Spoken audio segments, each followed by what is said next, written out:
Namaskara everyone. Myself Amok Chakravarti, a disciple of Dr. Sri Epin Swami. Welcome all dear viewers. Welcome to day 14 of this Ramayana 108 series. On this day we would be saying a different set of shlokas. Again, these praises are from Lord Brahma, but however it is not in the same context. That is, this is not during Mother Sita's Agni Pariksha. This is during a different context. This is during Uttarakanda, where almost the reign time, that is the ruling time of Lord Sri Rama, has almost come to an end.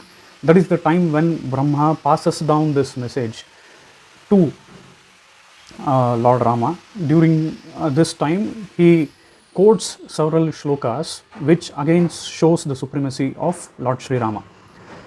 Pitamahascha bhagavanah lokapatih prabhuhu samayaste kritas saumya स्वान् लोकान् परिरक्षितुं संक्षिप्य हि पुरा लोकान् मायया स्वयमेव हि महार्णवेशयानोऽप्सु मां त्वं पूर्वम् अजीजनः.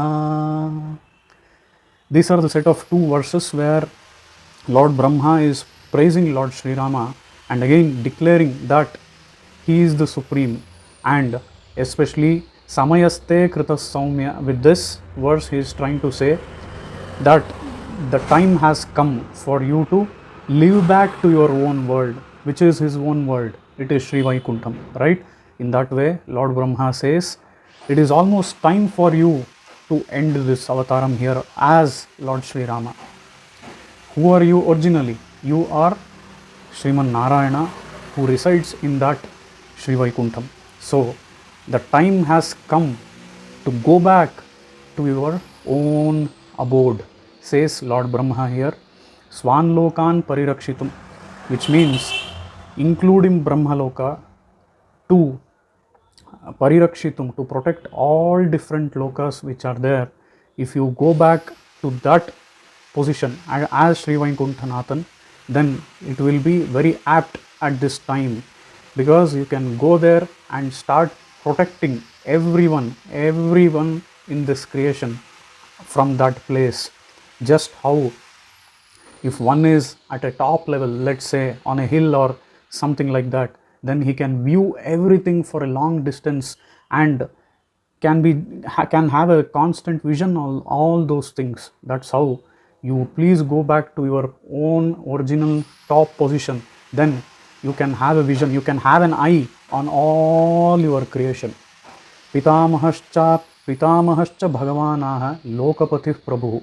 Here Brahma is saying, you are my master too, and you are the ultimate master of all these lokas. Sankshipya hi pura lokan mayaya swayameva hi. Once what did you do? It was the time of deluge. At that time you took everything, that is everything in this creation, into yourself, including me. Maharnave Shayanopsu. In the deluge waters, don't think it is the normal sea water what we see today. No. Deluge has a different type of water. In those deluge waters, just on a banyan leaf, you were sleeping as a small baby after the deluge when there was no creation. That's how you were, and that you, such a person like you, Vatapatra Shayi, who just reclines on a banyan tree leaves, you created me through your navel, through the lotus flower. That was the time when you created me. And how did you take this inside and how did you again create back? That is only because of your Maya Shakti. What is this Maya Shakti? That is nothing but one of his powers which makes us stunned or surprised, because that is the kind of power he has. For example, we see such a huge banyan tree, but do we really know a banyan tree comes from where? If we see that origin, it is just from a small seed, from where the banyan tree basically starts originating from and then grows into a big tree. That's how Just a small seed can generate into this big banyan tree. In the same way, the Maya Shakti of Bhagavan is such that it just stuns us. That is why it is called as Maya Shakti. Using that Maya Shakti, you have just took all the creation inside, and then you created me out of your navel through the lotus. That is only because of your compassion. You are that original person, supreme person. Now the time has come to you, O Lord Sri Rama, to go back to your own abode and protect all the worlds being at the top. That is what Lord Brahma is saying, in fact praising Lord Sri Rama through this verse. Let us see another interesting verse in the next episode. Thank you.